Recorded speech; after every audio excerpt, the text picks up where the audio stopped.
كيكة النايتي، الكيكة اللي ما بيختلفش عليها اتنين، اللي كلنا بنحبها وبنحب نشتريها من برّه جدًا، كيكة ناعمة وهشة وطرية وبتدوب كده دوبان في البُق، بجد خطيرة. بعد الفيديو ده أنتِ مش هتشتريها من برّه تاني، أنتِ هتعمليها في البيت ومن غير مضرب ولا عجان ولا خلاط، حتى بالمضرب اليدوي العادي أو بإيدِك هتعملي أحلى كيكة نايتي ممكن تجربيها، حاجة كده هشة، طرية، ناعمة، بتدوب في البُق، بجد خطيرة. أحلى كيكة نايتي ممكن تجربوها، وده كله اللي انتوا شايفين الكمية دي كلها كده ببيضة واحدة بس. مش بقولكوا انتوا مش هتشتروا كيك نايتي من بره تاني. اتفرجوا على الفيديو للآخر عشان تشوفوا الوصفة بالتفصيل، ولو كنتي مش مشتركة في القناة اشتركي وفعلي الجرس عشان يوصلك كل جديد. ويلا نسمي بسم الله ونبدأ في المقادير. عشان نحتاجها بقى كده زي ما قلتلكوا بيضة واحدة بس، محتاجين بيضة واحدة وهتعمل لنا الكمية اللي انتوا شفتوها دي كلها. هاحط كده البيضة واحدة بس تكون بدرجة حرارة الغرفة في البولة، وابدأ ان انا احط عليها شوية من الفانيليا واضربهم كويس جدا مع بعض. بعد كده هاجيب كوباية الا ربع من السكر، والسكر بتاعنا يكون سكر فاتح بالشكل دوت، وابدأ ان انا اضيفه على البيضة واضربه كويس جدا جدا جدا بالمضرب اليدوي العادي جدا، او حتى بالمعلقة كده يعني تضربيه كويس قوي لحد لما يبقى قوامه فاتح وكريمي وهش بالجمال اللي انتوا شايفينه ده كله ما استخدمناش اي ادوات كهربائية على ايدينا. بعد ما اوصل للقوام الهش دوت والفاتح والسكر دايب بنسبة 50%، هبدأ اجيب كوباية الا ربع من الحليب اللبن، وهبدأ ان انا اضيفها عليه كده وبرده هقلبها كويس جدا بحيث ان السكر يدوب معايا. بعد كده هزود كده تلت كوباية من الزيت، يعني ازيد من ربع كوباية بشوية، اللي هو تلت كوب، اقل من نص وازيد من الربع.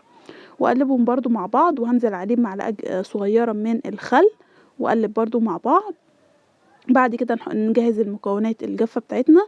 هجيب كده كوباية ونص من الدقيق، عليهم معلقة صغيرة كده تكون مليانة من البيكنج باودر، ومعلقتين من النشا، واقلبهم كويس جدا جدا كده مع بعض بحيث كل المكونات تدخل مع بعض والبيكنج باودر يتوزع. وطبعا انا الدقيق نخلاه من قبليها، وحطيت برضو رشة من الملح عشان تظبط السكر.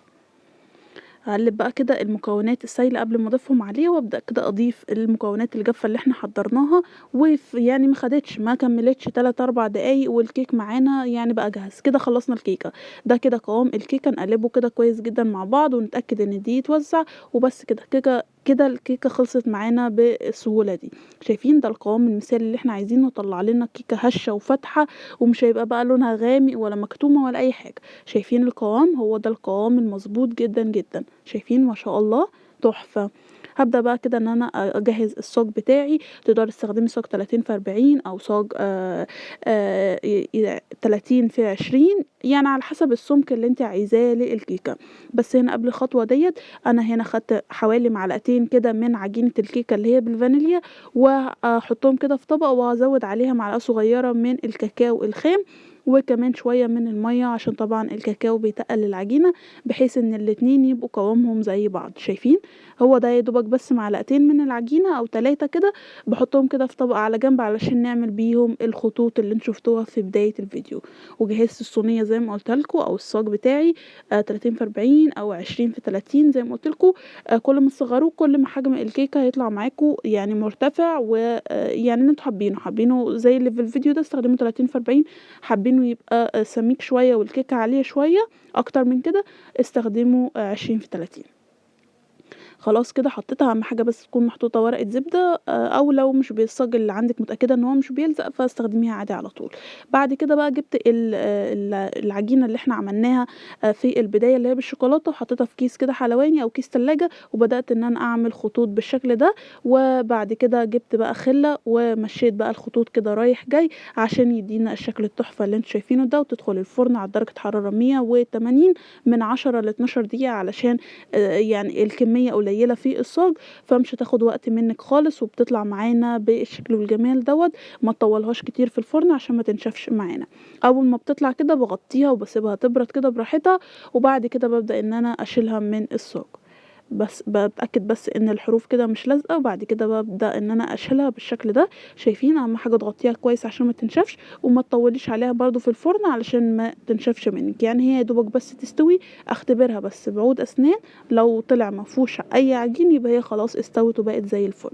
خلاص بردت معانا وبقت زي الفل. نبدأ بقى إن إحنا نحشيها الحشوة اللي هي متعارف عليها، اللي هو مشهورة جدًا بتتباع بالمربى. استخدمي بقى أي نوع مربى أنتِ حاباه. أنا استخدمت هنا مربى فراولة كانت فيها قطع، عايزة تستخدمي اللي هي البيوريه برضه براحتك. بابدأ إن أنا أقسمها نصين كده زي ما شُفنا كده في البداية، وبابدأ إن أنا أحشي نُص منهم بالمربى الفراولة، وباحط عليه الطبقة التانية، وباشيل كده الزوايد من على الجناب اللي هي بس بتبقى ناشفة شوية، علشان كمان الشكل يطلع معانا متناسق في الآخر.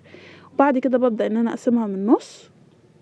بعد كده نبدأ إن إحنا بقى نقطّعها المقاس اللي إحنا عايزينه. يعني هنا قطّعتها، هتشوفوا كده قطّعناها كده مع بعض على كام قطعة. شايفين باقطّعها بقى كده المقاس اللي أنتِ حاباه، وشايفين الكيكة طرية إزاي معانا وحلوة جدًا، جدًا، بجد خطيرة.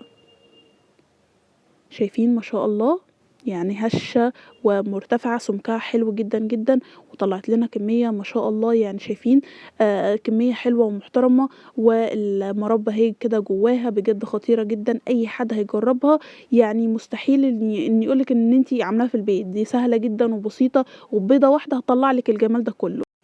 شايفين بقى الهشاشة والطراوة ما شاء الله عليها بجد خطيرة، و12 قطعة ببيضة واحدة بس ما شاء الله عليها. يعني مناسبة جدًا لأي مناسبة عندكم، سهلة وبسيطة وسريعة، وطبعًا موفّرة، والطعم تحفة، تحفة جدًا. فأتمنى إن شاء الله وصفة النهارده تكون عجبتكم. لو عجبتكم ما تنسوناش في اللايك والشير والسبسكرايب، واشوفكم إن شاء الله في فيديو جديد. باي باي.